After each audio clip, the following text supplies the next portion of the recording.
Billions of people believe in him. Billions don't. Wars have been fought over this question, lives transformed by it, and science has wrestled with it for centuries. But here's the truth: whether you're a believer, a skeptic, or somewhere in between, this one question changes everything. Does God exist? Today, we're diving into the evidence, the arguments, and the experiences that might just shift the way you see the entire universe, forever. Have you ever looked up at the night sky and felt something stir inside you? Something that made you wonder if there's more to this existence than the daily grind of work, sleep, repeat? Maybe it hit you during a moment of crisis, or perhaps in a quiet second when the world seemed to pause. That nagging question that humanity has wrestled with for thousands of years. If God actually exists, what does that mean for me? Tonight, we're diving into one of the most consequential questions you'll ever face. Not just whether God exists, but what it would actually mean for your life, your purpose, your future, if the answer is yes. Because here's what most people don't realize. This isn't just some abstract philosophical debate for college dorm rooms or religious studies classes. This is the question that could completely transform how you see yourself, your relationships, and everything you thought you knew about reality. Before we go any further, I need you to understand something crucial. What you're about to discover isn't just intellectual curiosity. If God exists, it changes everything. Your morning routine, your career choices, how you treat the person who cuts you off in traffic, what happens when you die, everything. And if God doesn't exist, well, that changes everything too, just in a completely different direction. My name is on this channel because I believe the biggest questions in life deserve honest exploration, not comfortable assumptions. And if you're here, if something drew you to click on this video, then you're ready to dig deeper than surface-level answers. You're ready to wrestle with ideas that might challenge everything you've been taught to believe. So, here's what we're going to uncover together. First, we'll examine the evidence that has convinced brilliant minds throughout history that God must exist.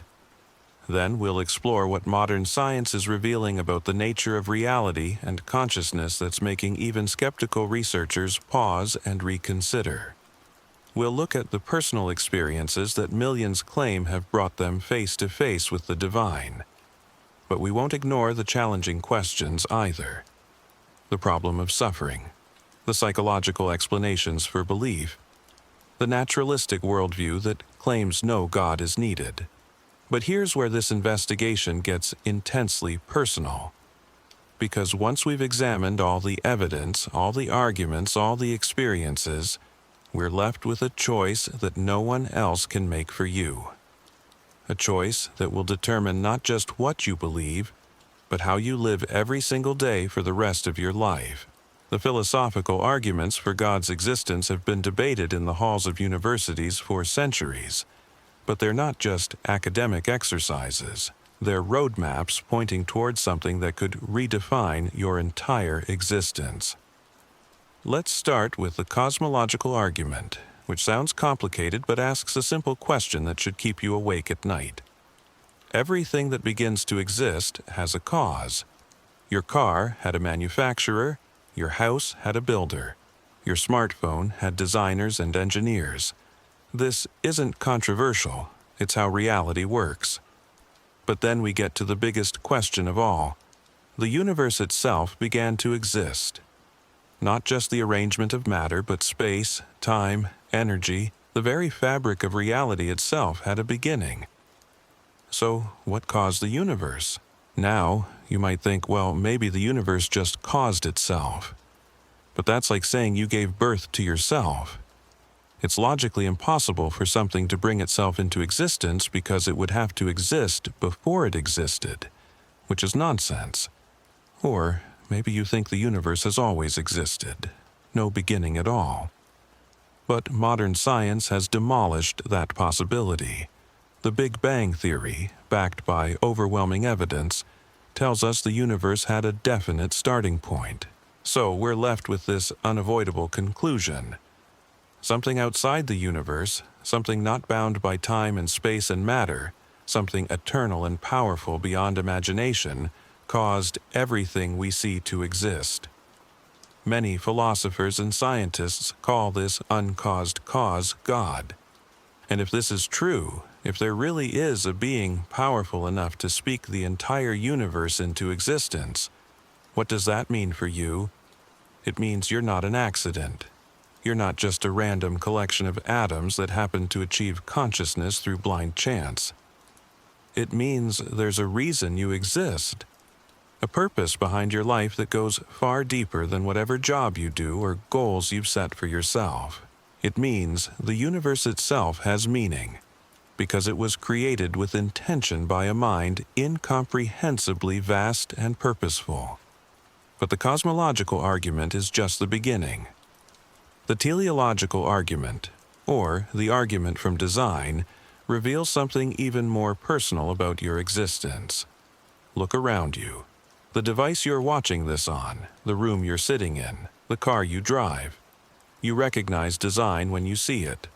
Order, purpose, functionality pointing toward an intelligent mind behind the creation. Now expand that observation to the universe itself. The laws of physics that govern reality are so precisely calibrated that if any of them were different by even the tiniest fraction, life couldn't exist anywhere. The gravitational constant, the electromagnetic force, the rate of cosmic expansion, the mass of protons and electrons. Change any of these by a hair's breadth and stars don't form, atoms don't bond, chemistry doesn't work, and you never get born. Scientists call this fine-tuning, and the numbers are staggering. The cosmological constant, which determines how fast the universe expands, is accurate to 1 part in 10 to the 120th power. To put that in perspective, that's like throwing a dart at a target the size of the entire observable universe and hitting a bullseye the size of a single atom. Not once, but for dozens of different physical constants that all have to be exactly right for life to be possible. Some scientists suggest there might be infinite parallel universes, so we just happen to live in the lucky one where everything worked out.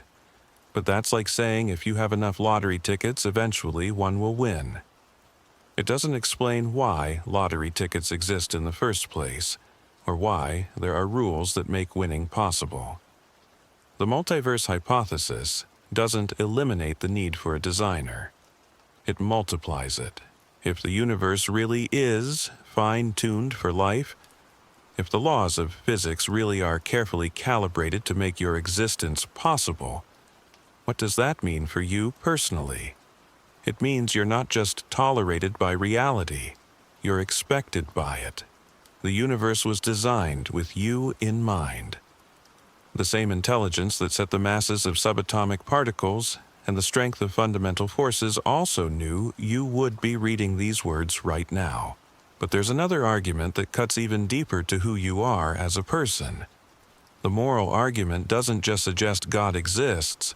It reveals something profound about your own nature that naturalistic explanations can't account for. You have a moral sense. You know the difference between right and wrong, not just as cultural preferences, but as genuine truths about how people should behave. When you see innocent children suffering, something inside you rebels against it. When you witness acts of genuine selflessness and love, something inside you recognizes their beauty. When you're tempted to lie or cheat or hurt someone, even if you'd never get caught, something inside you whispers that it's wrong.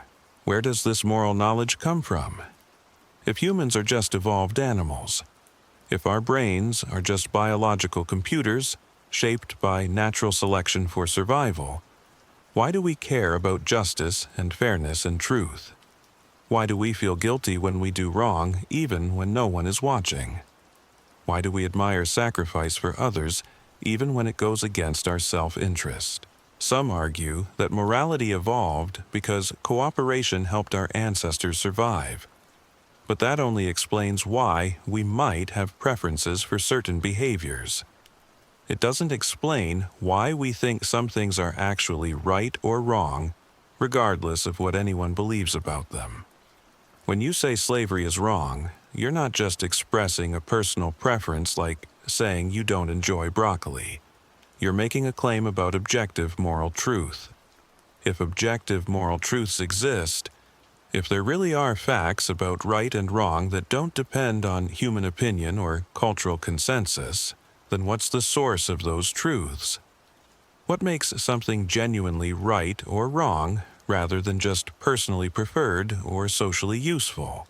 Many philosophers argue that objective moral law points toward a moral lawgiver, a being whose very nature defines what goodness means, a being who designed humans with the capacity to recognize moral truth because we were created to live according to moral principles.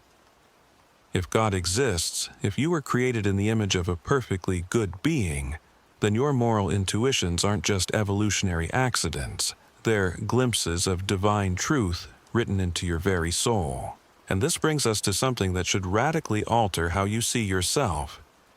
If the moral argument is correct, if your sense of right and wrong really does point toward God's existence, then you're not just a highly evolved animal trying to survive and reproduce.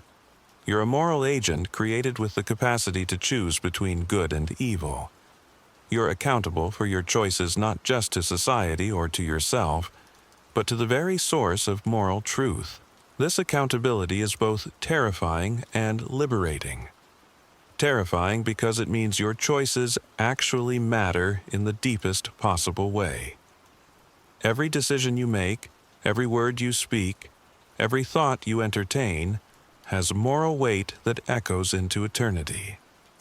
But liberating, because it means your life has genuine significance. You're not just rearranging matter in a meaningless universe. You're participating in a cosmic moral drama where your choices contribute to the triumph of good over evil. But philosophy and logic can only take us so far. What does modern science reveal about the possibility of God's existence?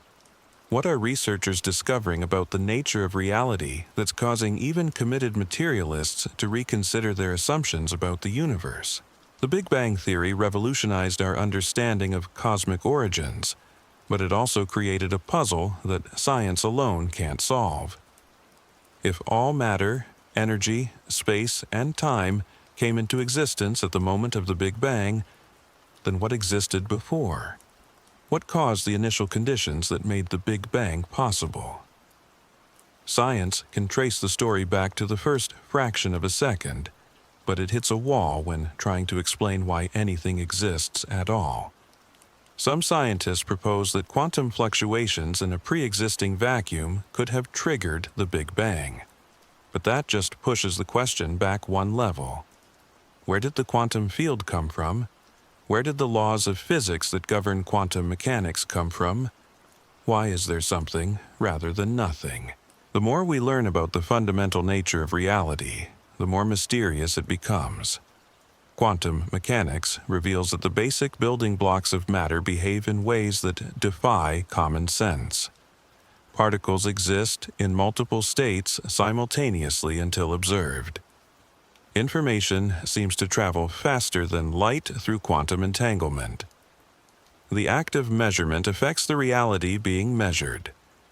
Some interpretations of quantum mechanics suggest that consciousness plays a fundamental role in determining physical reality.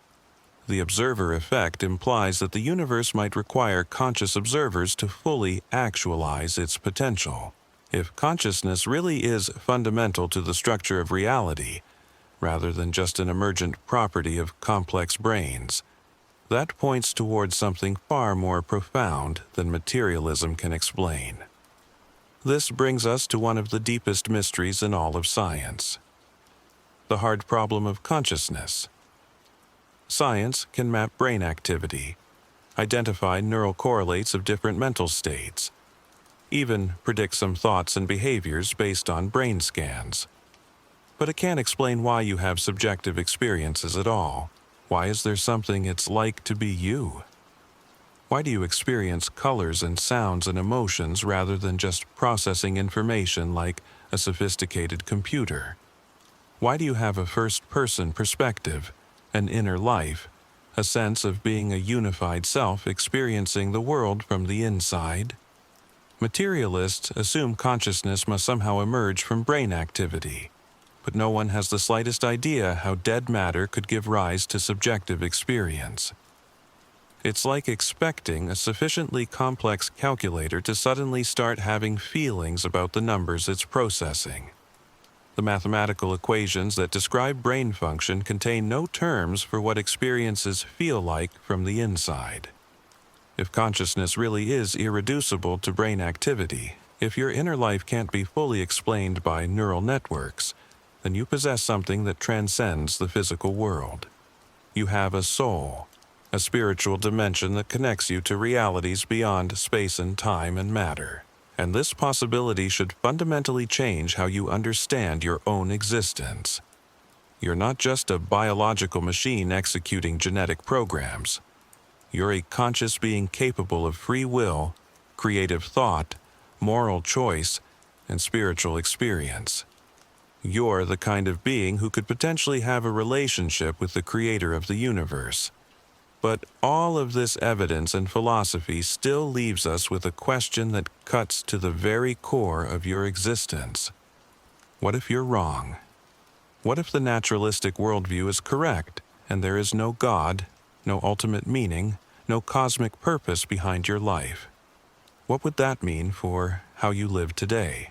If naturalism is true, if consciousness really is just an emergent property of complex brain chemistry, if moral values are just evolutionary programming designed to help groups survive, if the universe really is just matter and energy following physical laws with no purpose or design, then your life looks radically different. You're a temporary arrangement of atoms that achieved self-awareness through blind chance. Your deepest convictions about right and wrong are just inherited preferences shaped by millions of years of natural selection. Your sense of purpose and meaning are comforting illusions your brain creates to help you cope with an indifferent universe. When you die, you simply stop existing. No consciousness, no memories, no continuation of any kind. In this view, nothing you do ultimately matters. The kindness you show to others, the injustices you fight against, the beauty you create, the love you give and receive. It's all just rearranging matter in a cosmos that doesn't care about any of it. The heat death of the universe will eventually erase every trace that you ever existed. Your greatest achievements and your worst failures will be equally meaningless in the grand scheme of things. Some people find this perspective liberating. If nothing matters ultimately, then you're free to create your own meaning, to live according to your own values, to make the most of the brief time you have. But others find it deeply troubling. If your moral convictions are just evolutionary programming, why should you trust them? If your sense of love and purpose are just chemical reactions in your brain, why do they feel so real and important? The naturalistic worldview faces some serious philosophical challenges. If your beliefs are just the result of brain chemistry shaped by natural selection for survival rather than truth, how can you trust any of your beliefs, including your belief in naturalism? If free will is an illusion, and all your choices are just the inevitable result of prior physical causes, how can you be held responsible for anything you do? But let's be honest about the challenges facing the theistic worldview as well.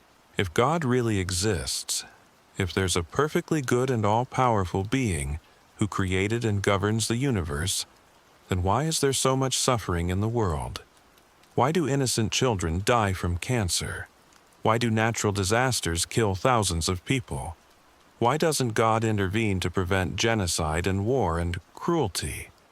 This problem of evil has troubled believers for centuries and driven many toward atheism. How can a loving God allow such tremendous pain? Some argue that suffering is necessary for human growth and moral development, that free will requires the possibility of choosing evil, that what we call suffering might serve purposes we can't understand from our limited perspective. Others suggest that God's existence doesn't require that this world be a paradise. Maybe God has reasons for allowing temporary suffering that will be revealed in light of eternity. Maybe the brief pain of this life is insignificant compared to the eternal joy that awaits those who trust Him. But these explanations can sound hollow when you're facing real tragedy. When you lose someone you love, when you're diagnosed with a terminal illness, when you see horrific injustice that seems to go unpunished. The problem of evil isn't just an intellectual puzzle. It's an emotional and spiritual crisis that challenges faith at its deepest level. There's another challenge to belief that's particularly relevant in our scientific age. As we learn more about how the brain works, as we develop better explanations for human behavior, as we trace the evolutionary origins of religion and morality, it becomes easier to explain away belief in God as a psychological phenomenon rather than a response to genuine reality.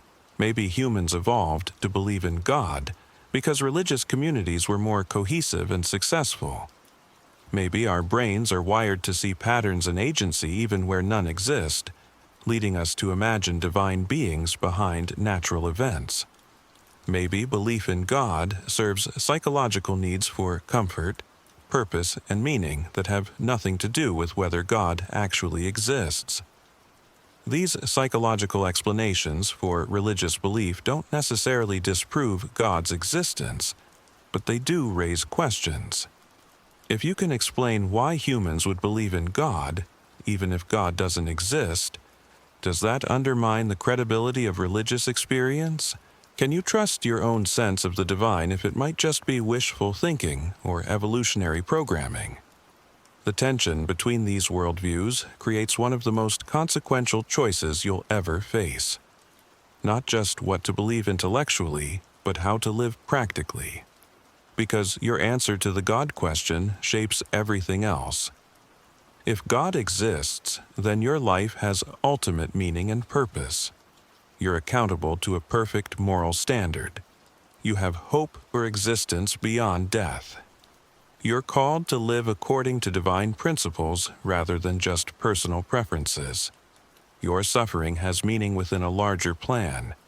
Your choices have eternal consequences. If God doesn't exist, then you're free to create your own meaning within the constraints of physical reality. You're accountable only to yourself and other humans. This life is all you get, so you need to make the most of it. Your ethical principles come from human reasoning and social consensus rather than divine command. Your suffering is ultimately meaningless, but so is everyone else's. These aren't just abstract philosophical positions. They're blueprints for how to live. They determine what you value, what you hope for, what you're willing to sacrifice, how you treat other people, what risks you're willing to take, what comfort you can find in times of crisis. But here's what makes this choice even more complex. You can't remain neutral forever. Even if you never consciously decide what you believe about God, you're still living according to some set of assumptions about ultimate reality. You're acting as if life has meaning, or as if it doesn't. You're behaving as if moral standards are objective, or as if they're just personal preferences. You're hoping for something beyond this life, or you're not. Your actions reveal your deepest beliefs more clearly than your words ever could. How you spend your time, what you worry about, what makes you happy, how you respond to suffering, the way you treat people when no one is watching. All of these choices flow from your fundamental assumptions about the nature of reality. And this brings us to something that might surprise you. The question isn't really whether you have faith. Everyone has faith. The question is what you're placing your faith in. Even the most committed atheist exercises faith in the reliability of reason, the uniformity of natural laws, the validity of moral intuitions, the possibility of finding meaning in a godless universe. The materialist has faith that consciousness will eventually be explained by brain chemistry, that science will ultimately answer all meaningful questions, that human life has value even in a purposeless cosmos. These aren't facts that can be proven. They're assumptions that have to be taken on trust. Similarly, the theist has faith that the universe shows evidence of design, that moral truths point toward a moral lawgiver, that religious experience reveals genuine spiritual reality. These beliefs go beyond what can be definitively proven, but they're not arbitrary leaps into irrationality. Both worldviews require interpretation of the same evidence. Both involve choices about what to trust when certainty isn't available. Both have explanatory power for some aspects of human experience while struggling with others. So, the real question becomes, which faith is more reasonable? Which worldview better explains the full range of human experience? Which interpretation of reality gives you the most reliable foundation for living a meaningful and ethical life?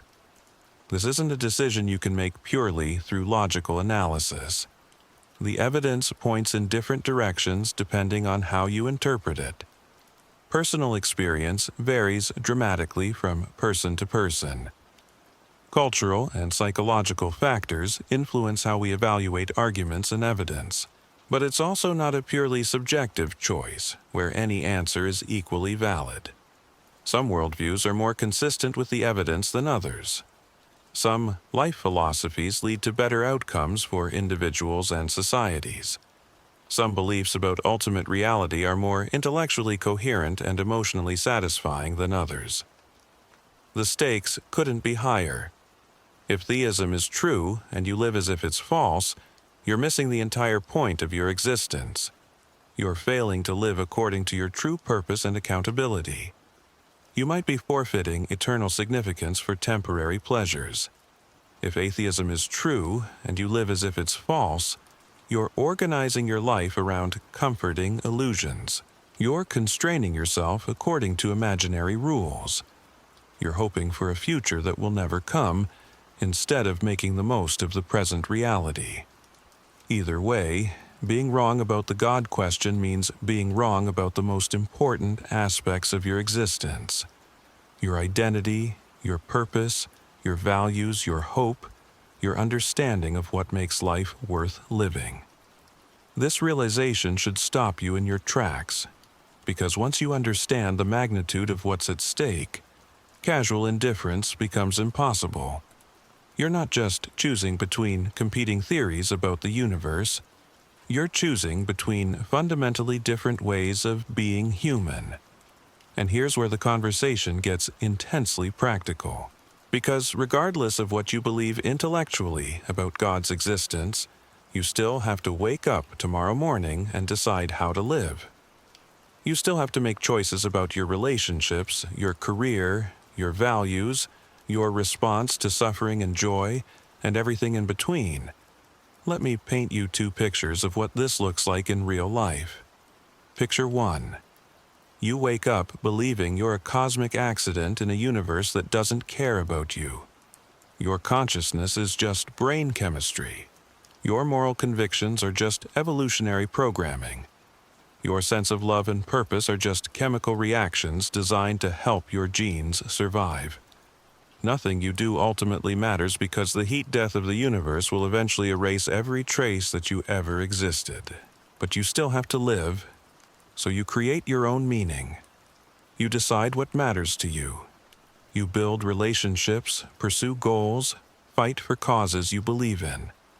You experience real joy and real pain and real love, even though you tell yourself these feelings are just neurochemical responses. You act as if your choices matter, as if justice is important, as if human dignity is real, even though your worldview provides no ultimate foundation for any of these convictions. There's a strange tension here that most people don't want to acknowledge. The naturalistic worldview can't account for the very things that make life worth living. Yet people who hold this worldview still live as if meaning and morality and love are genuinely significant. They can't help but act as if their deepest intuitions about reality are true, even when their philosophy tells them these intuitions are illusions. Picture 2. You wake up believing you're created with intention by a being of infinite wisdom and love. Your consciousness reflects something divine within you. Your moral sense connects you to objective truths about right and wrong.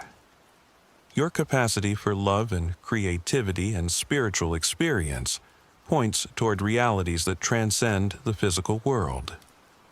Everything you do has ultimate significance because you're accountable to the source of all meaning and value. This changes how you see your daily routine. Making coffee becomes an opportunity to be grateful for the intricate design that makes life possible. Interacting with difficult people becomes a chance to reflect divine love and patience. Facing challenges becomes an opportunity to trust in purposes beyond your understanding. Even mundane tasks carry weight because you're representing the divine image in everything you do. But this perspective comes with its own tensions. If God really exists and cares about how you live, then you can't just do whatever feels good or serves your immediate interests. You're called to a higher standard. Your natural selfishness conflicts with divine love. Your limited understanding conflicts with infinite wisdom. Your desire for control conflicts with trust in divine sovereignty. Living as if God exists means constantly wrestling with the gap between who you are and who you're called to be. It means acknowledging that you fall short of perfect goodness and need something beyond yourself to bridge that gap. It means submitting your will to someone else's authority even when you don't understand the reasons. But here's what makes this even more complex. You can't just choose to believe something because it would be convenient or comforting. Belief isn't something you can manufacture through willpower or wishful thinking. You have to be convinced that something is actually true before you can genuinely believe it. This is where many people get stuck. They see the practical benefits of religious belief, the sense of purpose, the moral framework, the community, the hope for something beyond death. But they can't force themselves to believe in God if they're not intellectually convinced that God actually exists. Others find themselves in the opposite situation. They're intellectually persuaded by arguments for God's existence, but struggle with the practical implications. They don't want to give up their autonomy. They don't want to be held to a perfect moral standard. They don't want to trust someone else's plan for their life when they can't see where it's leading. The tension between what we can prove and what we need to believe creates what philosophers call the problem of faith and reason. How much evidence is enough? How do you distinguish between reasonable faith and wishful thinking? How do you act on beliefs that go beyond what can be definitively proven? This is where honest seekers find themselves wrestling with questions that have no easy answers. The evidence for God's existence is substantial but not overwhelming. The arguments against God's existence are serious but not decisive. Personal experiences of the divine are powerful but not universal. The problem of suffering is challenging but not necessarily fatal to belief. You're left in a position where you have to make a decision without complete certainty. You have to choose what to trust when the evidence points in multiple directions. You have to decide how to live when the stakes are enormous, but the proof is incomplete. And this uncertainty might be exactly what's needed for authentic faith to develop. Think about it.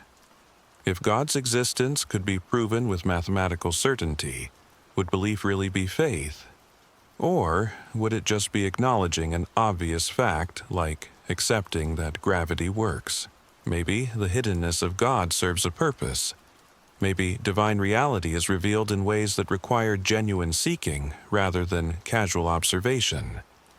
Maybe the evidence is clear enough for those who really want to find truth, but ambiguous enough to allow those who prefer to remain skeptical. This brings us to something that might radically alter your approach to this entire question. What if the issue isn't just about intellectual evidence? What if discovering whether God exists requires more than just analyzing arguments and examining data? Consider how you come to know another person. You don't just study their biographical information or analyze their behavior from a distance. Real knowledge of someone comes through relationship, through interaction, through spending time together and learning to trust them. You know your closest friends not just through facts about them, but through shared experiences and emotional connection. What if knowing God works similarly? What if the evidence for divine existence becomes clearer as you actually attempt to relate to God rather than just think about God? What if prayer isn't just talking to yourself, but an actual form of communication that can provide real responses? Millions of people throughout history have claimed that seeking God with genuine openness led them to experiences that convinced them of divine reality, not just emotional feelings or wishful thinking, but encounters that provided knowledge and guidance and transformation they couldn't explain through purely natural means. These testimonies span every culture, every historical period, every level of education and sophistication. Philosophers and scientists, artists and laborers, skeptics and believers, people from every background imaginable have reported experiences that convinced them they had encountered something genuinely divine. Now, you might dismiss all of these accounts as delusion or self-deception. But consider the alternative. What if these experiences represent genuine contact with spiritual reality? What if the reason so many people across so many different contexts report similar encounters with the divine is because there really is something there to encounter? This possibility should change your entire approach to investigating whether God exists. Instead of just examining the question from the outside like a detached observer, you might need to approach it as a genuine seeker willing to engage with spiritual reality if it actually exists. But this raises another challenging question. What if you seek and don't find? What if you pray and hear nothing? What if you open yourself to spiritual experience and encounter only silence? Does that prove God doesn't exist? Or does it just mean you haven't found the right approach yet? The absence of immediate experience doesn't necessarily disprove God's existence any more than the absence of immediate friendship disproves another person's existence. Some relationships take time to develop. Some forms of knowledge require patience and persistence. Some truths are revealed gradually rather than all at once. But there's also the possibility that your seeking will lead you to conclude that God doesn't exist after all, that the experiences others interpret as divine encounters have purely natural explanations, that the arguments for God's existence don't hold up under careful scrutiny, that the evidence points more clearly toward a naturalistic understanding of reality. Either way, honest seeking requires being willing to follow the evidence wherever it leads, even if that's not where you hoped it would go. It means being open to having your assumptions challenged and your worldview transformed. It means caring more about truth than comfort, more about reality than convenience. And this brings us to one of the most profound implications of the entire discussion. Whether God exists or not, the very fact that you're capable of asking this question reveals something extraordinary about your nature as a human being. You are the kind of creature who can contemplate ultimate reality. You can think about purposes beyond immediate survival. You can recognize beauty and meaning and truth. You can experience moral obligation and spiritual longing. You can imagine possibilities beyond what you directly observe. You can choose between competing worldviews based on evidence and reasoning. These capacities set you apart from every other known form of life. No other species writes philosophy or creates art. or builds telescopes to explore distant galaxies, or develops ethical systems or experiences existential anxiety about the meaning of existence. You possess something that seems to transcend purely biological function. Whether you explain these capacities as gifts from a creator or as emergent properties of complex brain evolution, they point toward the remarkable significance of human consciousness. You're not just another animal trying to survive and reproduce. You're a being capable of grappling with ultimate questions and potentially discovering ultimate truths. This realization should fill you with both wonder and responsibility. Wonder at the incredible privilege of being the kind of creature who can contemplate the deepest mysteries of existence. Responsibility to use these capacities wisely, to seek truth with integrity, to live according to your highest understanding of what reality demands. The God question isn't just about metaphysics or theology or philosophy. It's about what it means to be human. It's about whether your deepest intuitions about meaning and morality and transcendence point toward genuine features of reality or just evolutionary accidents. It's about whether the universe that produced you had you in mind from the beginning, or whether your existence is just a fortunate coincidence. Your answer shapes not just what you believe about God, but what you believe about yourself. Are you a temporary arrangement of matter that achieved consciousness by chance? Or are you a spiritual being created with intention and called to eternal relationship with your Creator? The implications extend far beyond personal identity into every area of human experience. How should society be organized? What gives laws their authority? What makes some actions right and others wrong? What obligations do we have to future generations? What hope can we offer to those who suffer? What comfort can we provide to those who grieve? These aren't just individual questions, they're civilizational questions. They determine what kind of culture we build, what values we pass on to our children, what vision of human flourishing guides our collective decisions. Societies that believe humans are created in God's image develop different institutions and practices than societies that view humans as highly evolved animals. The decline of religious belief in many Western cultures isn't just changing personal worldviews.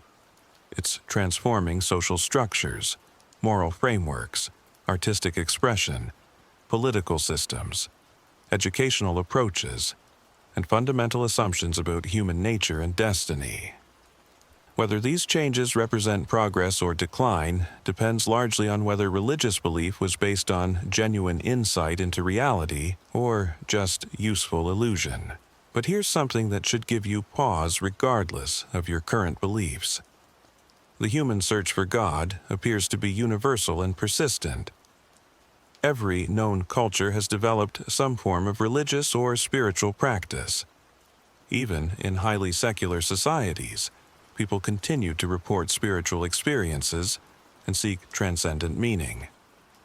The rise of various New Age movements, meditation practices, and alternative spiritualities suggests that removing traditional religion doesn't eliminate spiritual hunger. This universality might indicate that humans are naturally prone to religious delusion, as some skeptics argue. But it might also suggest that we're designed for spiritual relationship, that our persistent search for God reflects a genuine capacity for divine connection, rather than just wishful thinking or evolutionary accident. The persistence of religious belief despite centuries of scientific advancement and philosophical critique is remarkable. If belief in God were just a primitive response to natural phenomena we couldn't explain, you'd expect it to disappear as scientific knowledge increased. Instead, many of the most rigorous thinkers in every generation have found reasons to believe in divine reality, even as our understanding of natural processes has expanded. This doesn't prove that God exists, but it suggests that religious belief isn't just ignorance or superstition. Thoughtful people examining the same evidence that convinces others of naturalism continued to find compelling reasons for theism. The question remains genuinely open even at the highest levels of intellectual discourse. And this brings us back to where we started, but with deeper appreciation for what's at stake. The question of God's existence isn't just an interesting puzzle to solve in your spare time. It's the foundation upon which you build your entire understanding of reality and your approach to living within that reality. Whether you realize it or not, you're already living according to some answer to this question. Every decision you make, every priority you set, every relationship you build reflects your deepest assumptions about whether ultimate reality includes God or not. The question isn't whether you'll choose a worldview. You already have one. The question is whether you'll examine it honestly. Consider how this plays out in the most ordinary moments of your life. When you feel guilt after doing something wrong, are you experiencing a genuine moral reality that points beyond yourself, or just social conditioning? When you're moved to tears by a beautiful sunset or a piece of music, are you glimpsing something transcendent, or just having a neurochemical response? When you feel compelled to help a stranger in need, are you responding to an objective moral truth, or following evolutionary programming? Your gut reactions to these questions reveal more about your worldview than hours of philosophical debate. Because the God question isn't just academic, it's written into the fabric of human experience. Every emotion you feel, every moral intuition you have, every moment of wonder or despair or hope becomes evidence in this cosmic case you are constantly building about the nature of reality. And here's what makes this intensely personal. If God exists, then every single day of your life has been a day when the Creator of the universe knew exactly where you were and what you were going through. Every moment of joy, every experience of pain, every decision you've wrestled with, every relationship that's mattered to you, all of it has been witnessed by a being who knows you more completely than you know yourself. Think about that for a moment. If theism is true, then right now, as you're processing these ideas, you're not alone in your thoughts. The same intelligence that designed the laws of physics is aware of your doubts, your fears, your hopes, your resistance or openness to the possibility of divine reality. You're not just thinking about God. God is aware of you thinking about God. This possibility should either comfort you deeply or terrify you completely. Because if God exists and knows you this intimately, then hiding becomes impossible. All the parts of yourself you keep private, all the thoughts you'd never share with another person, all the motivations you barely admit to yourself. None of it is hidden from divine awareness. But there's another side to this that's equally profound. If God knows you completely and still sustains your existence moment by moment, if divine power keeps your heart beating and your consciousness functioning, despite full knowledge of your failures and flaws, then you're experiencing unconditional love more radical than anything human relationships can provide. This brings us to something that might revolutionize how you approach this entire investigation. What if the evidence for God's existence isn't primarily found in philosophical arguments or scientific data, but in the actual experience of living as if God exists? Consider prayer, not just as positive thinking or meditation or talking to yourself, but as genuine communication with the divine being who can actually respond. Millions of people claim that prayer has brought them guidance, comfort, strength, and even specific answers that they couldn't have generated through their own thinking. They report experiences of peace that transcends understanding, wisdom beyond their natural capabilities, and sense of presence that feels distinctly other than their own consciousness. Now, you might explain all of this through psychology, the placebo effect, confirmation bias, wishful thinking, subconscious problem solving. But consider the alternative. What if prayer works because there's actually someone listening? What if the guidance people receive through prayer represents genuine communication from a divine source rather than just internal mental processes. The only way to test this possibility is to try it yourself, not as an experiment to prove or disprove anything, but as a genuine attempt to communicate with God if God actually exists. This requires a kind of intellectual honesty that makes many people uncomfortable. You have to be willing to appear foolish to yourself. You have to risk disappointment. You have to open yourself to the possibility that your naturalistic assumptions might be wrong. But here's what's fascinating about this approach. Even committed atheists who decide to pray as an experiment often report something unexpected. Not necessarily dramatic religious experiences, but a sense of clarity, peace, or insight that feels different from ordinary thinking. Some describe it as talking to the deepest part of themselves. Others report feeling connected to something larger than their individual consciousness. Whether you interpret these experiences as divine communication or psychological phenomena depends partly on your prior assumptions about what's possible. But the experiences themselves are real.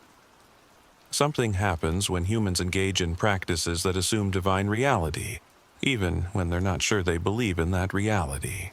This points towards something crucial about the relationship between belief and experience. In most areas of life, experience leads to belief. You taste chocolate and then believe it's sweet. You see the sun rise and then believe it provides light.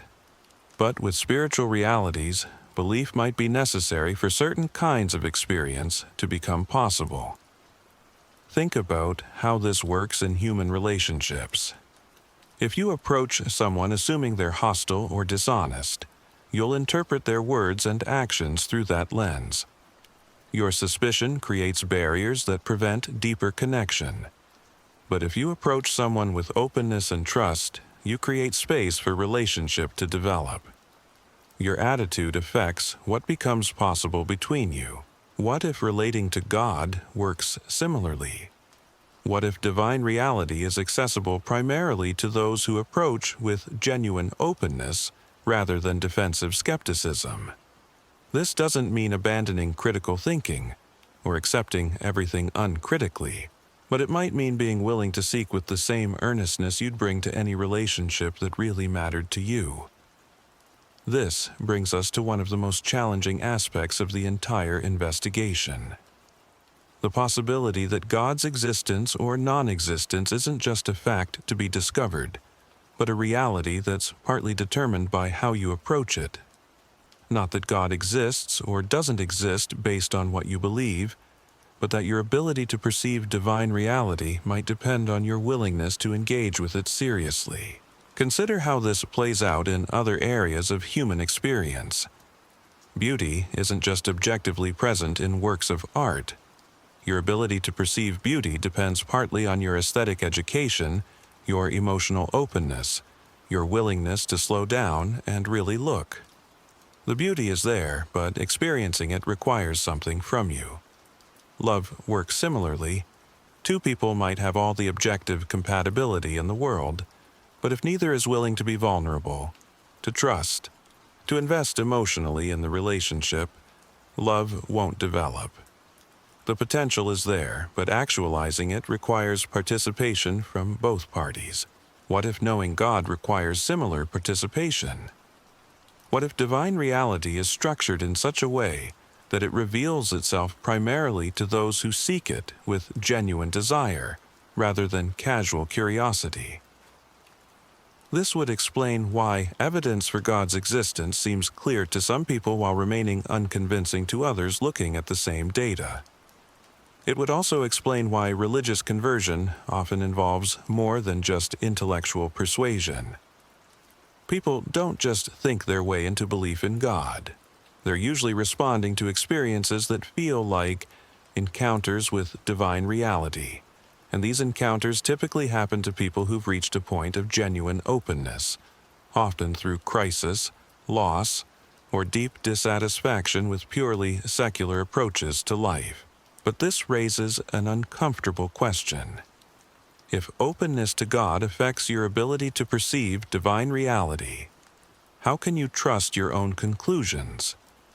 Maybe believers see God everywhere because they want to see God everywhere. Maybe skeptics fail to find God because they don't really want God to exist. How do you sort out genuine spiritual perception from wishful thinking or stubborn resistance? This is where intellectual humility becomes essential. You have to acknowledge that your desires and fears and prior assumptions all influence how you interpret evidence and experience. The passionate atheist who desperately wants to be free from divine authority might miss evidence that would convince a more neutral observer. The anxious believer who desperately needs God to exist might see divine activity where a skeptic would see natural processes. But this cuts both ways. The intellectual who prides himself on skeptical thinking might resist evidence for God's existence because accepting it would require admitting he was wrong about something fundamental. The person whose identity is built around being rational and scientific might have psychological barriers to acknowledging spiritual realities that don't fit comfortably within materialistic frameworks. Everyone brings biases to this investigation. The question is whether you're willing to examine your biases honestly and remain open to conclusions that might challenge your preferred worldview. This requires a kind of courage that goes beyond intellectual analysis. It requires being willing to have your life turned upside down, if that's where honest seeking leads. And here's where the stakes become personally intense. Because if you conclude that God exists, it doesn't just change what you believe. It changes what's expected of you. You're no longer autonomous. You're accountable to someone whose standards might be very different from your own preferences. You might be called to forgive people you'd rather hate, serve others instead of yourself, trust divine wisdom even when it conflicts with your own judgment. If you conclude that God doesn't exist, that comes with its own demands. You have to create meaning in a universe that doesn't care about you. You have to ground morality without objective moral truth. You have to find hope in the face of ultimate meaninglessness. You have to accept that your deepest convictions about justice and love and purpose might be nothing more than evolutionary accidents. Either conclusion requires you to live differently than if you remain agnostic. Believing in God means submitting to divine authority. Rejecting God means accepting full responsibility for creating your own values and meaning. Staying undecided means living with uncertainty about the most important questions in existence. Most people find this uncertainty uncomfortable, which is why they either embrace religious faith or commit to naturalistic atheism without doing the hard work of really examining the evidence.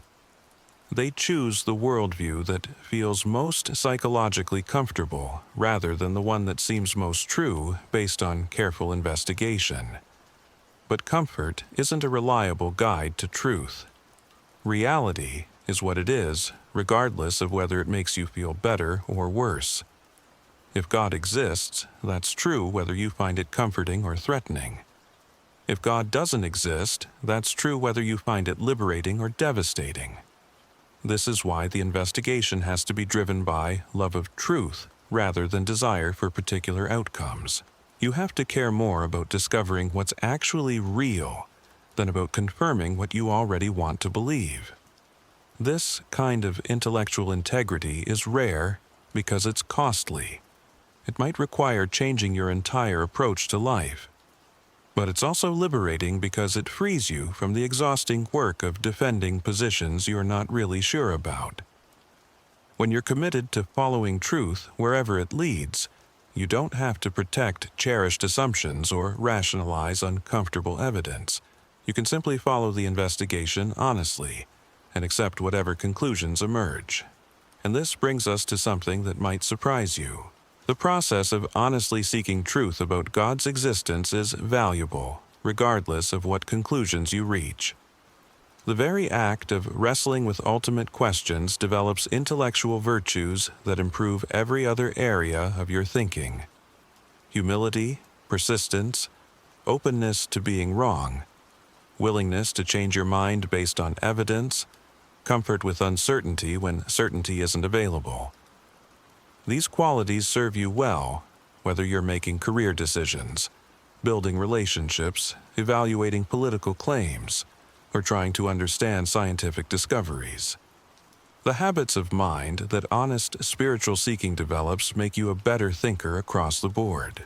More importantly, grappling seriously with the God question forces you to examine your deepest assumptions about reality, meaning, and value. Whether you end up believing in God or not, you'll have a much clearer understanding of why you believe what you believe. You'll have moved from inherited opinions to examined convictions. This self-knowledge is valuable in itself, but it also affects how you relate to other people who've reached different conclusions. When you understand how reasonable people can look at the same evidence and reach different conclusions about God's existence, you develop intellectual empathy. You can disagree strongly with someone's worldview while still respecting their intelligence and integrity.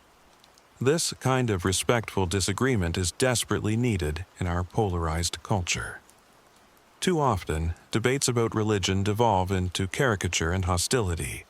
Believers dismiss skeptics as rebellious or immoral. Skeptics dismiss believers as ignorant or delusional. Both sides assume that anyone who disagrees with them must be either stupid or dishonest. But honest investigation reveals that thoughtful, well-informed, morally serious people can examine the same evidence and reach opposite conclusions about God's existence. This doesn't mean all positions are equally reasonable, but it does mean that disagreement doesn't necessarily indicate intellectual or moral failure. Understanding this should make you more humble about your own conclusions, while also more confident in the process of honest seeking. Even if you can't convince others to share your worldview, you can model what it looks like to pursue truth with integrity. And that example might do more to advance honest dialogue than any particular argument or evidence. But we're not just talking about dialogue with other people. We're talking about dialogue with ultimate reality itself. If God exists, then your investigation isn't just about God. It's taking place in God's presence, with God's awareness, potentially with God's guidance. Your seeking might be met by divine seeking. Your questions might be answered not just through arguments and evidence, but through experiences that provide direct knowledge of spiritual realities. If God doesn't exist, then your investigation is still taking place within a remarkable universe that produced beings capable of asking ultimate questions. Even if consciousness is just an emergent property of complex chemistry, it's still extraordinary that matter can organize itself in ways that generate self-awareness, moral reasoning, aesthetic appreciation, and spiritual longing. The very fact that you can contemplate the possibility of God reveals something profound about the nature of reality, whether or not that reality includes divine being. Either way, you're participating in something magnificent. Either you're a spiritual being, created for relationship with your Creator, or you're a highly evolved animal whose consciousness represents one of the most remarkable achievements in the known universe. Either interpretation should fill you with wonder at your own existence and responsibility to use your capacities well. This wonder and responsibility should shape how you approach the investigation. Not as a detached observer trying to solve an abstract puzzle, but as someone whose own existence is part of the mystery being explored. You're not just asking whether God exists. You're asking what your own existence means within whatever reality you discover. And this personal dimension changes everything. Because ultimately, the God question isn't about metaphysics or cosmology or philosophy of mind. It's about you, your origin, your nature, your purpose, your destiny, your relationships, your choices, your hope or lack thereof for existence beyond death.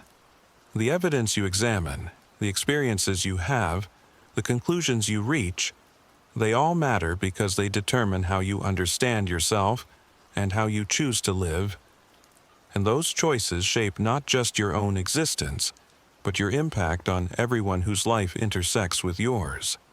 Whether God exists or not, you're here now, conscious and capable of affecting the world around you. The question is whether you'll use that consciousness and capability in ways that align with ultimate truth about the nature of reality. And discovering that truth requires the kind of honest, humble, persistent seeking that most people are unwilling to undertake. But if you're still reading, if you followed this investigation this far, then you might be one of the few who's willing to go deeper, to move beyond inherited assumptions and comfortable certainties, to risk discovering that reality is very different from what you've always believed, to accept the responsibility that comes with knowing truth about ultimate questions. Because once you know, you can't unknow. Once you've seen evidence for God's existence or evidence against it, once you've had experiences that seem spiritual or explanations that seem purely natural, once you've wrestled honestly with these questions, you can never again live with casual indifference to ultimate truth. The investigation changes you regardless of where it leads, and that change is just the beginning of a much larger transformation that will affect every aspect of how you see yourself and your place in whatever reality you discover. This question forces you to confront something that goes far deeper than intellectual curiosity, because the moment you seriously consider that God might actually exist, you're not just updating your beliefs about the universe. You're potentially discovering that everything you thought you knew about yourself was incomplete. Think about what this means for your identity. Right now, you probably see yourself through a collection of roles and characteristics. You're someone's child, maybe someone's parent.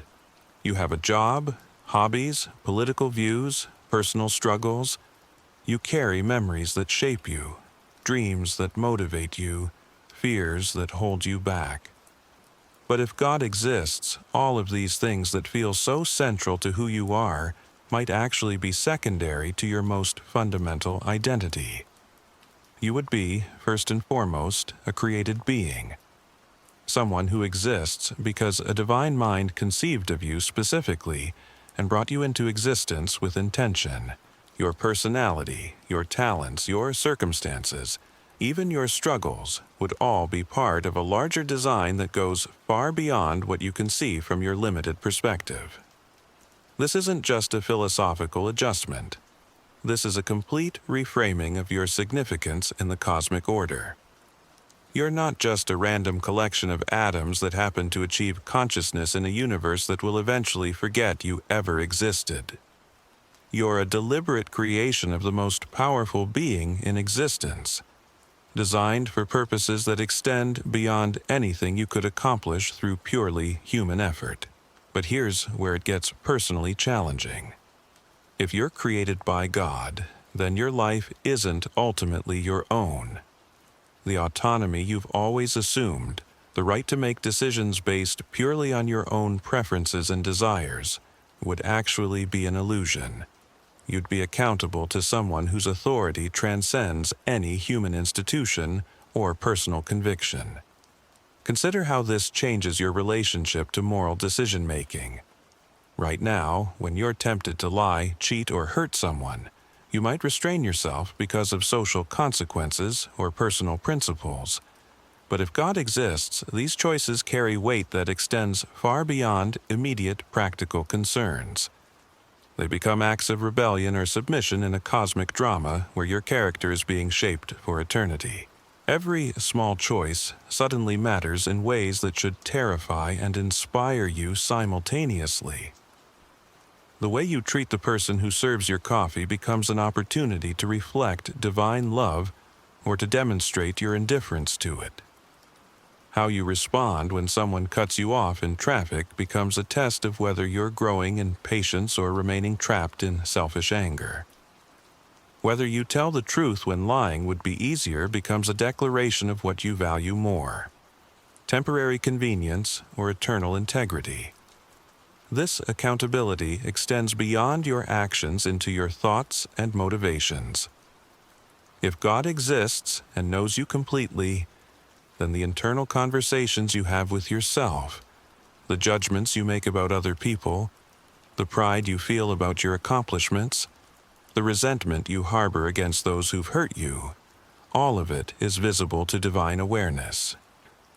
You can't compartmentalize your life into public and private spheres if there's a being who sees everything. You can't maintain different standards for what you do when others are watching versus what you do in secret. The persona you present to the world and the person you are when no one else is around would need to become integrated under the constant awareness of divine presence. But this complete visibility isn't necessarily oppressive. Consider the alternative. If God exists and knows you thoroughly, then you're also fully understood in ways that no human relationship can provide. Every insecurity you try to hide, every fear that keeps you awake at night, every deep longing you've never been able to articulate, all of it is seen and known by someone with infinite compassion and wisdom. The loneliness that haunts so many people in our hyper-connected but emotionally distant culture might actually be homesickness for this divine relationship. The sense that no one really gets you, that you're fundamentally alone in your deepest experiences, could be resolved through connection with a being who understands you better than you understand yourself. This brings us to something that should radically alter how you approach your daily struggles and aspirations. If God exists, then your problems aren't just obstacles to overcome or burdens to endure. They're part of a larger process of spiritual development that serves purposes beyond your immediate comfort or success. The difficult job situation, the health challenge, the relationship conflict, the financial pressure, all of these circumstances that feel like interruptions to your real life might actually be precisely the tools needed to develop qualities in you that can't be cultivated any other way. Patience through prolonged difficulty, compassion through personal suffering, humility through failure, trust through uncertainty. This doesn't mean that suffering is good in itself, or that you should passively accept injustice. But it does mean that even your worst experiences could serve meaningful purposes within a larger story that you can't see from your current vantage point. The tragedy that devastates you today might be preparing you for a role you can't imagine yet. The limitation that frustrates you might be protecting you from something worse or redirecting you towards something better. Living with this perspective requires a kind of trust that goes against every natural human instinct.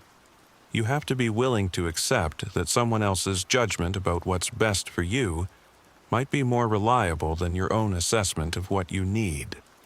You have to surrender the illusion of control that most people use to manage their anxiety about an uncertain future. But this surrender isn't passive resignation. If God exists and is actively involved in your life, then you become a participant in something much larger than your individual story. Your choices and efforts matter more, not less, because they're contributing to purposes that extend far beyond what you can accomplish alone. Your career isn't just about personal fulfillment or financial security. It's about how you can serve others and reflect divine creativity in your work. Your relationships aren't just about meeting your emotional needs.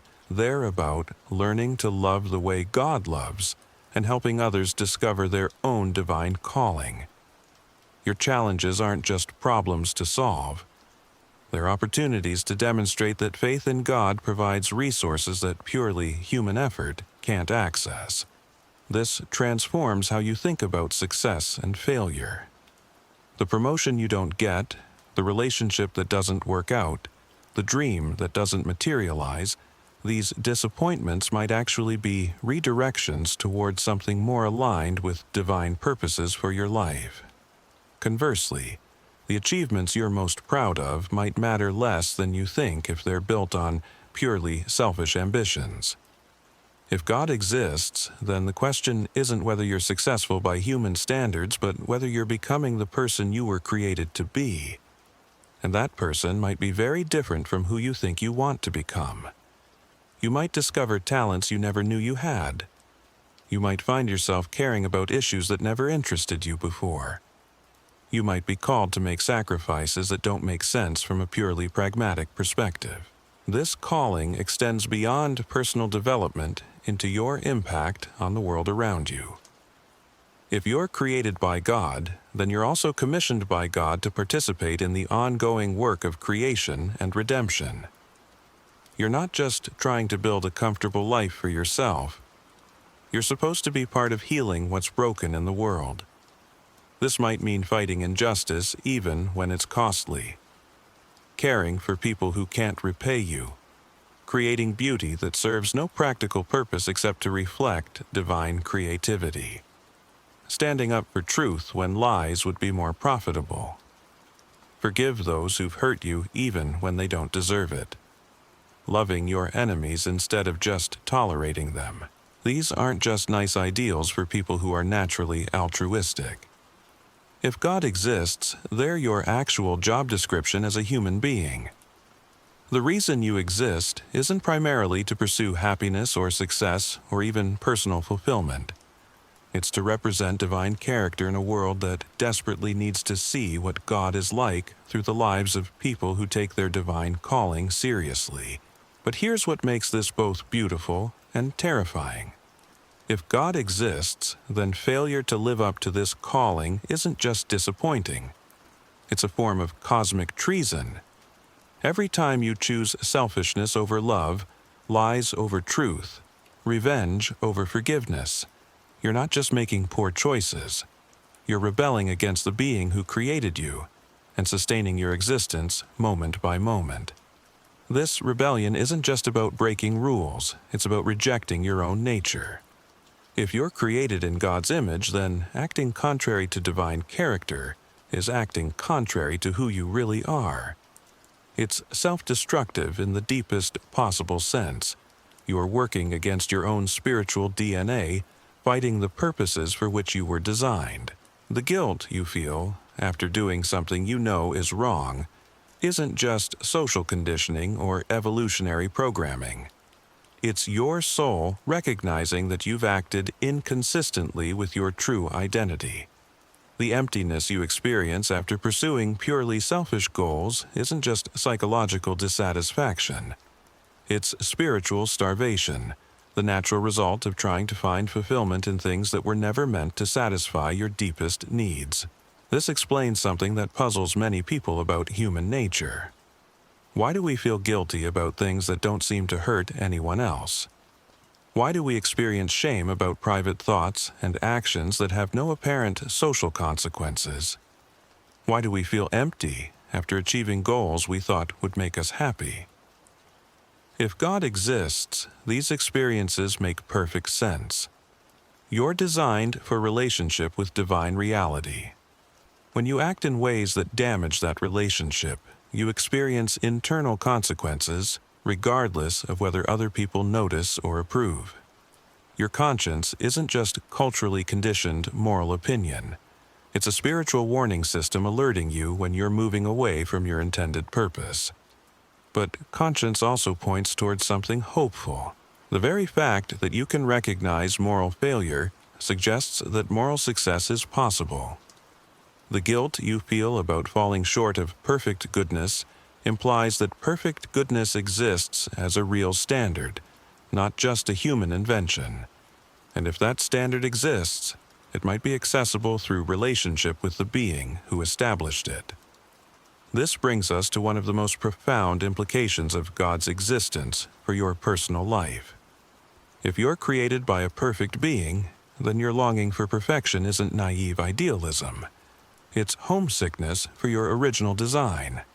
The reason you're never completely satisfied with anything in this world might be that you were made for something beyond this world. The restlessness that drives human achievement, the dissatisfaction that fuels constant seeking for something better, the sense that there must be more to existence than what you can currently access.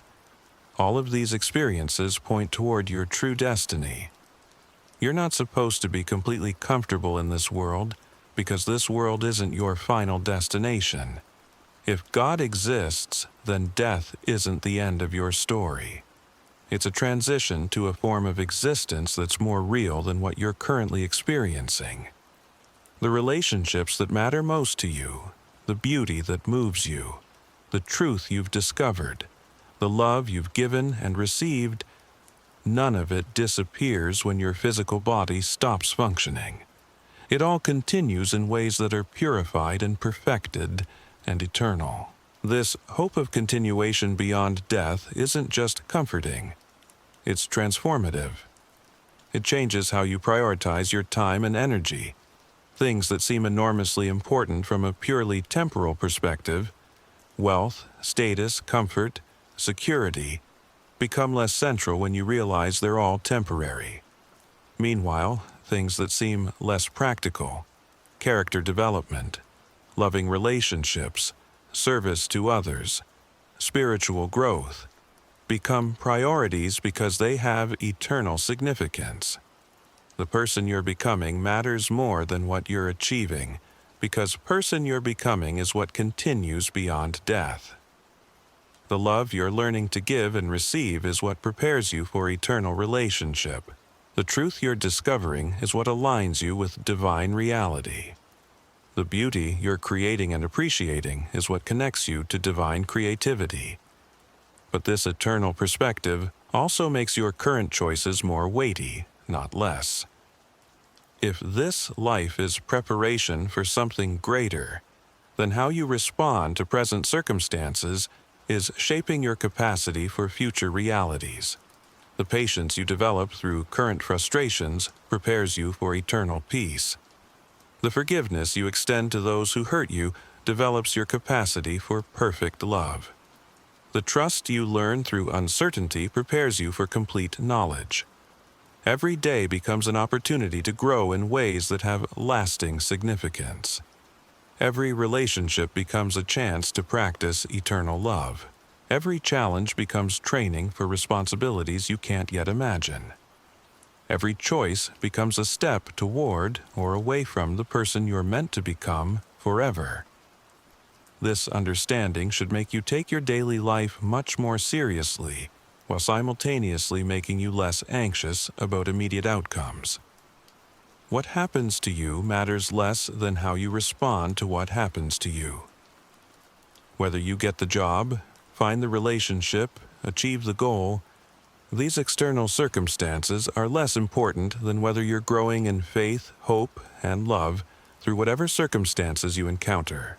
If God exists, then your primary concern shouldn't be whether you're happy or successful by worldly standards, but whether you're becoming holy, whether you're learning to think and feel and choose in ways that align with divine character, whether you're growing in your capacity to love perfectly, trust completely, and hope without limit.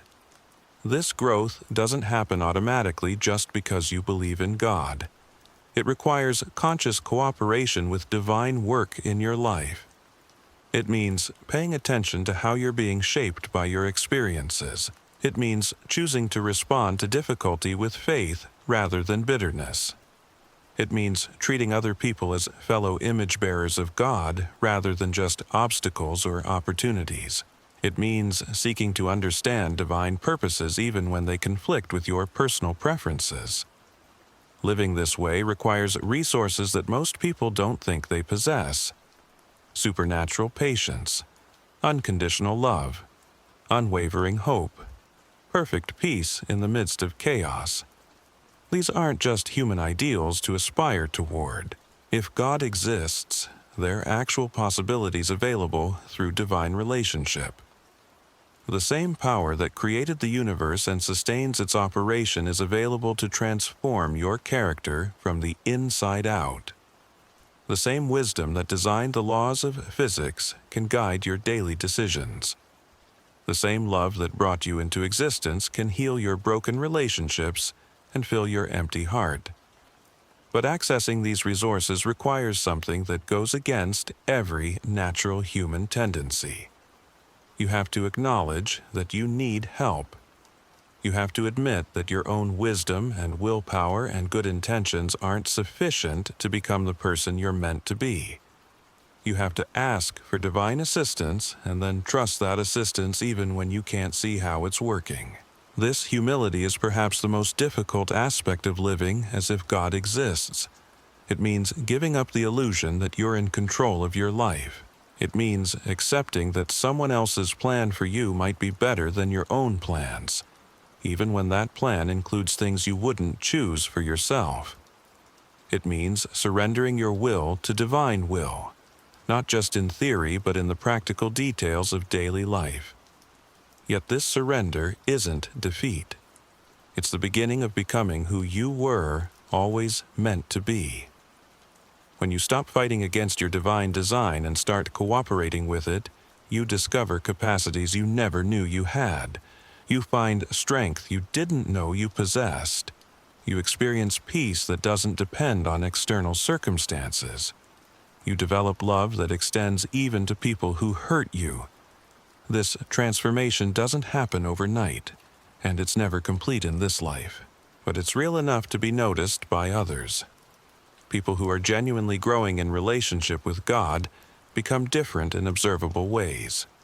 They're more patient with difficulty, more generous with resources, more hopeful in crisis, more forgiving of offenses. They still face the same human challenges as everyone else, but they have access to resources for dealing with those challenges that purely secular approaches can't provide. If God exists, then this kind of transformation isn't just possible for exceptionally spiritual people. It's your intended destiny, the reason you were created, the purpose for which you exist. And it's available starting right now in whatever circumstances you currently find yourself. The question isn't whether you're qualified or ready or deserving. The question is whether you're willing to explore the possibility that there might be more to your existence than what you've discovered so far. Whether you're open to the idea that your deepest longings point toward realities you haven't yet experienced. Whether you're curious enough about divine relationship to risk the vulnerability required to pursue it. Because if God exists and is actively seeking relationship with you, then your response to that seeking becomes the most important decision you'll ever make. Not just because it affects what happens to you after death, but because it determines what becomes possible in your life right now. How much peace you can experience in the midst of chaos. How much love you can give and receive. How much purpose and meaning you can discover in even ordinary moments. The investigation continues, but it's no longer just intellectual. It's become intensely personal and immediately practical. The question of God's existence has transformed into the question of God's involvement in your specific life. And that question can only be answered through the kind of seeking that's willing to be found. But here's where the investigation gets even more personal and urgent. Because while you're wrestling with these intellectual questions, life keeps happening. And the way you interpret your daily experiences depends entirely on which lens you're looking through. Consider what happened to you yesterday. Maybe you had a conversation with a stranger that left you feeling strangely hopeful. Maybe you witnessed a sunset that stopped you in your tracks. Maybe you felt compelled to help someone even when it was inconvenient. Maybe you experienced a moment of clarity about a problem you'd been struggling with for months. If God doesn't exist, these experiences have purely natural explanations. The conversation was just social psychology in action. The sunset was just light refracting through atmospheric particles. The impulse to help was just evolutionary programming for reciprocal altruism. The moment of clarity was just your subconscious mind processing information. But what if there's another explanation? What if the stranger you talked to was placed in your path for a reason? What if the sunset was designed to remind you of beauty that transcends material existence? What if the impulse to help came from something deeper than evolutionary instinct?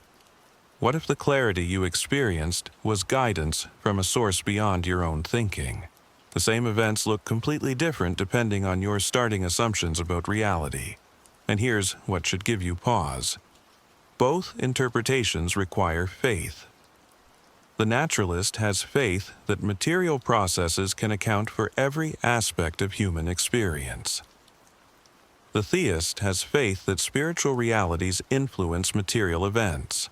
Neither can be proven with absolute certainty, but only one of these perspectives makes your individual existence cosmically significant.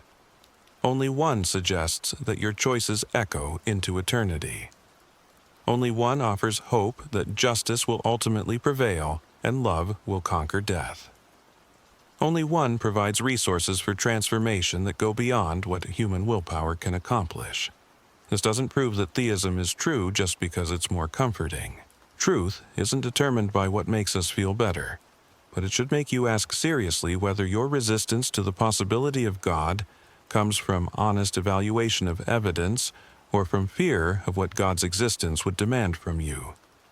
Because here's what most people don't want to admit. The question of God's existence isn't just intellectual. It's deeply personal and intensely threatening to human pride. If God exists, then you're not the center of the universe. Your desires aren't the ultimate standard for right and wrong. Your plans aren't necessarily the best possible course for your life. The modern world has trained us to believe that autonomy is the highest value. That freedom means having the right to make decisions based purely on personal preference, without external authority telling us what to do. But if God exists, then ultimate freedom actually comes through alignment with divine purposes rather than assertion of individual will. This is why so many people who seem intellectually convinced by arguments for God's existence still resist believing. It's not really about the evidence, it's about the implications. Believing in God means acknowledging that someone else has legitimate authority over your life. And that terrifies people who've been taught that self-determination is the path to happiness. But consider the alternative. If you're truly autonomous, if there's no higher authority than your own judgment, then you're also completely responsible for creating meaning and morality from scratch. You have to figure out what makes life worth living without any guidance beyond your limited human perspective. You have to ground ethical principles without any foundation beyond social consensus or personal preference. Most people who claim to want complete autonomy actually live as if objective moral standards exist. They get angry about injustice as if it's really wrong, not just personally distasteful. They feel guilty about their own moral failures as if they've violated real standards, not just social expectations. They seek meaning and purpose as if these things exist to be discovered, not just invented. The lived experience of most humans, even committed materialists, suggests that reality includes dimensions that pure naturalism can't account for. Objective moral truth, transcendent meaning, standards of beauty and goodness that feel discovered rather than created, experiences of the sacred that seem to point beyond material existence. You can try to explain all of this through evolutionary psychology and social conditioning. But notice how much work these explanations have to do. They have to account for the universal human experience of transcendence, while denying that transcendence actually exists. They have to explain why we feel accountable to moral standards, while insisting that no objective moral standards exist. They have to show how meaning emerges from meaninglessness. Meanwhile, the theistic explanation is straightforward. You experience moral obligation because you're designed by a moral being. You seek transcendent meaning because you're made for relationship with transcendent reality. You recognize beauty and goodness because these qualities reflect the character of your Creator. You feel guilty about moral failure because you're violating your intended nature. Neither explanation can be proven definitively. but one fits human experience more naturally, while the other requires elaborate theoretical constructions to explain away what seems most obvious about being human. And this brings us to something that should make you deeply uncomfortable, regardless of your current beliefs: the possibility that you've been asking the wrong question entirely. Most people approach the God question as if they're neutral observers evaluating competing hypotheses, as if they can remain detached and objective while examining evidence for and against divine existence. But what if neutrality isn't actually possible? What if the very nature of the question requires personal involvement? Think about how you come to know whether someone loves you. You don't just analyze their behavior from a distance and draw logical conclusions. Love reveals itself through relationship, through vulnerability, through shared experience over time. You have to risk being hurt in order to discover whether love is real. What if knowing God works similarly? What if divine reality reveals itself primarily to those who seek it with genuine openness rather than defensive skepticism? Not because God is hiding or playing games, but because the kind of relationship God offers requires trust and vulnerability from both parties. This would explain why people can look at the same evidence and reach opposite conclusions about God's existence. It's not just about intellectual capacity or access to information. It's about willingness to engage with spiritual reality on its own terms, rather than demanding that it conform to purely materialistic categories. Consider prayer. From a naturalistic perspective, prayer is just talking to yourself. It might have psychological benefits through meditation or positive thinking, but there's no one actually listening or responding. From a theistic perspective, prayer is genuine communication with a personal being who can provide guidance, comfort, and even specific answers to requests. The only way to test which interpretation is correct is to pray with genuine openness to the possibility that someone might actually be listening. Not as a scientific experiment designed to prove or disprove anything, but as an attempt to communicate with God if God actually exists. This requires the kind of intellectual honesty that makes most people deeply uncomfortable. You have to be willing to appear foolish to yourself. You have to risk disappointment if nothing happens. You have to acknowledge that your naturalistic assumptions might be wrong. You have to approach divine reality with the same earnestness you'd bring to any relationship that really mattered to you. But here's what's remarkable about this approach. Even people who consider themselves skeptics often report unexpected experiences when they pray with genuine openness. Not necessarily dramatic religious visions, but moments of clarity, peace, or insight that feel distinctly different from ordinary thinking. Times when they seem to receive guidance about difficult decisions or comfort during times of loss. You can explain these experiences through psychology if you're committed to naturalistic assumptions. The placebo effect, confirmation bias, subconscious problem solving, wishful thinking. But consider the alternative. What if these experiences represent genuine contact with divine reality? What if prayer works because there's actually someone listening who can respond? The implications extend far beyond personal spiritual experience into every area of human existence.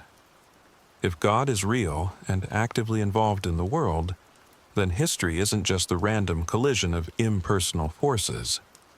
There's purpose and direction behind human events, even when they seem chaotic or meaningless from our limited perspective.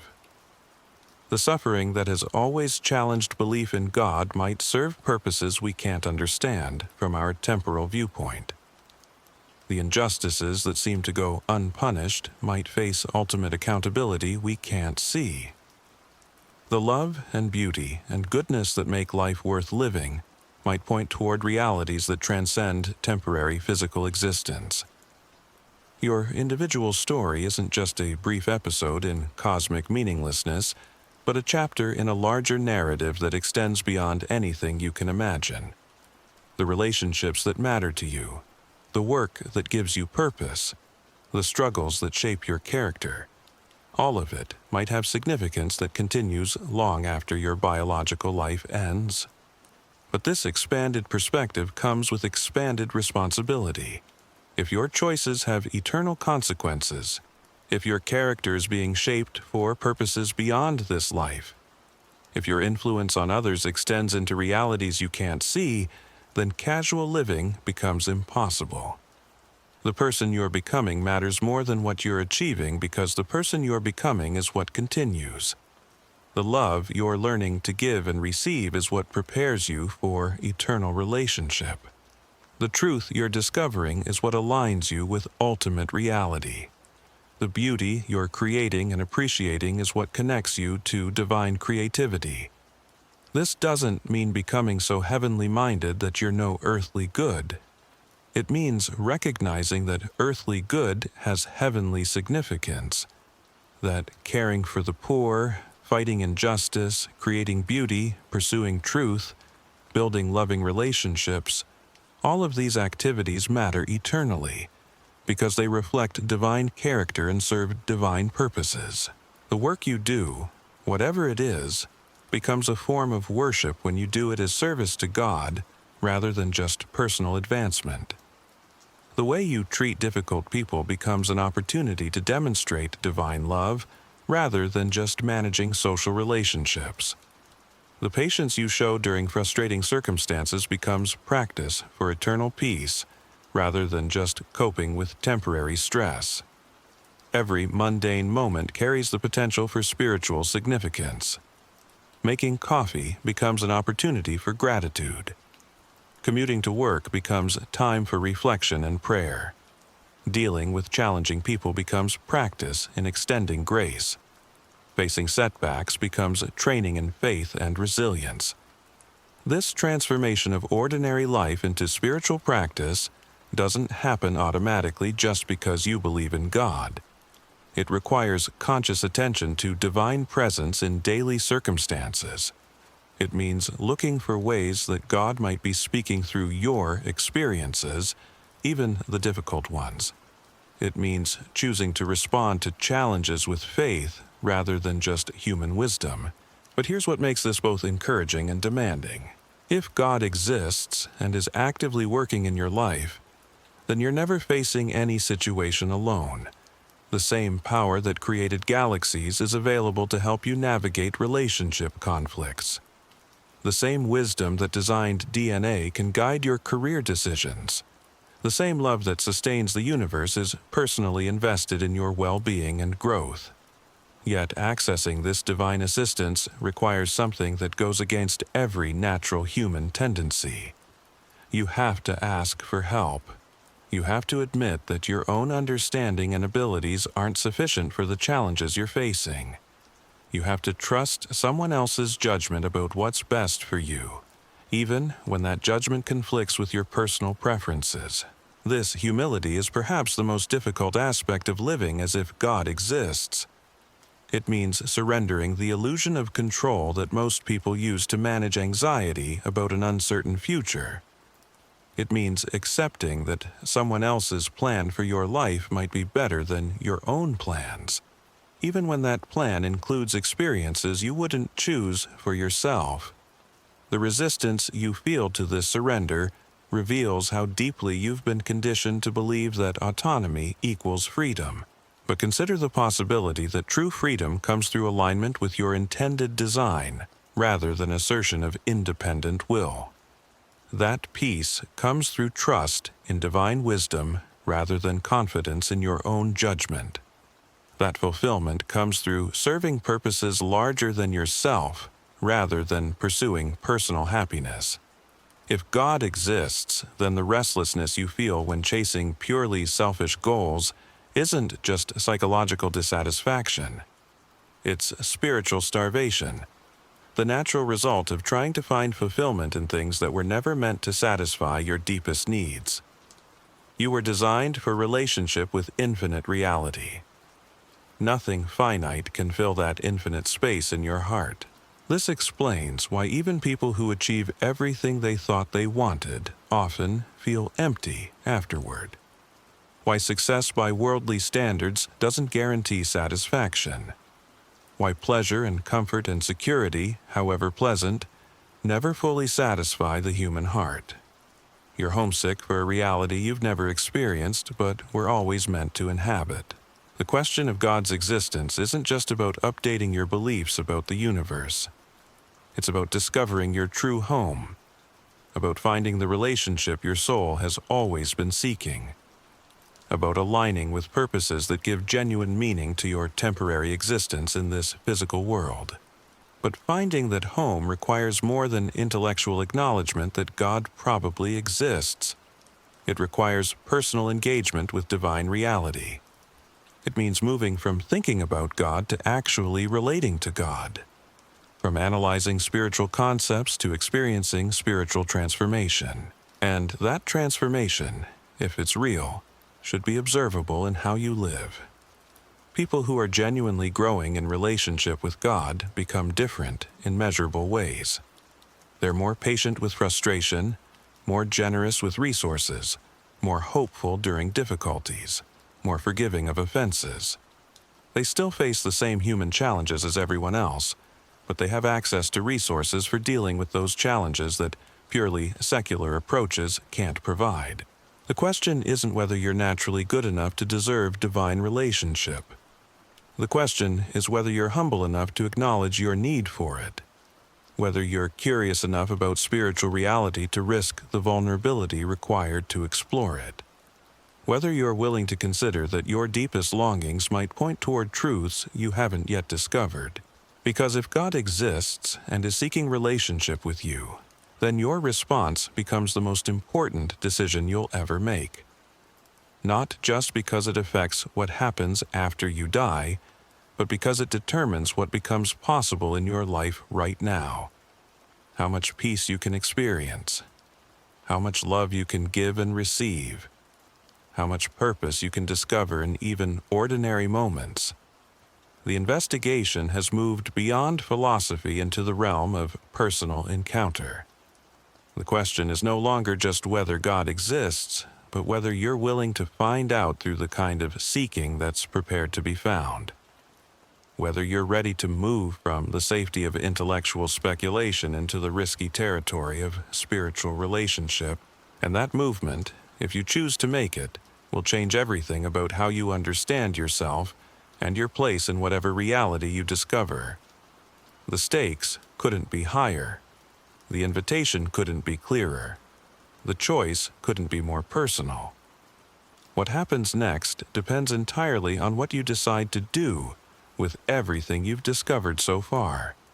The question isn't academic anymore. It's staring you in the face with an urgency that should make your hands shake. Because every single day you postpone this investigation, you're making a choice. You're living according to assumptions about reality that you might never have consciously examined. And those assumptions are shaping every decision you make, every relationship you build, every priority you set. Consider what happened this morning when you woke up. Did you feel grateful for another day of existence? Or did you just reach for your phone to check what you missed? When you looked in the mirror, did you see a temporary collection of atoms that will eventually return to dust? Or did you see a being created with eternal significance? When you interacted with other people, did you treat them as fellow travelers in a meaningless universe, or as carriers of divine image deserving of respect and love? These aren't just philosophical preferences. They're practical worldviews that determine how you actually live. And here's what should terrify you. Most people have never consciously chosen their worldview. They've just absorbed it from culture, media, education, family background. They're living according to assumptions they inherited, rather than conclusions they reached through honest investigation. But you're different. You're still here, still wrestling with these questions, still willing to follow the evidence wherever it leads. That willingness itself might be evidence of something supernatural within you, the capacity to care about ultimate truth. to feel dissatisfied with easy answers, to keep searching even when the search is uncomfortable. Think about what drives this investigation. Why does it matter to you whether God exists? Why can't you just live pragmatically without worrying about cosmic questions? Animals don't lie awake at night wondering about the meaning of existence. Computers don't experience existential anxiety. Only humans feel this deep need to understand their place in the larger story of reality. That need itself points towards something remarkable about your nature. You're the kind of being who can contemplate infinity, who can recognize beauty and feel moral obligation, who can love others even when it costs you something, who can sacrifice immediate pleasure for long-term purpose, who can hope for things you've never experienced but somehow know should exist. These capacities suggest you're more than just complex chemistry. Even if consciousness emerged through evolutionary processes, the fact that it emerged at all, that the universe produced beings capable of asking these questions, should fill you with wonder. Either you're witnessing the most remarkable accident in cosmic history, or you're participating in something that was intended from the beginning. The choice is yours. Not tomorrow, not when you have more evidence, not when life becomes less complicated. Right now, in this moment, with everything you've discovered, everything you've wrestled with, everything that's been stirring in your heart as these ideas have unfolded. Because here's the truth that cuts through every intellectual argument and philosophical debate. You already know more than enough to make a decision. The evidence is substantial. The implications are clear. The stakes are eternal. What you're lacking isn't more information. What you're lacking is the courage to act on what you already understand. If you've made it this far, if something inside you has been responding to these questions, then you're not here by accident. You're not watching this video because of random algorithm suggestions or idle curiosity. You're here because something or someone has been drawing you toward this moment of decision. The same longing that made you click on this video, the same restlessness that keeps you searching for meaning beyond material success, the same voice that whispers there has to be more to existence than what meets the eye. That's not just human psychology. That's the sound of eternity calling your name. The question isn't whether God exists. The question is what you're going to do about it.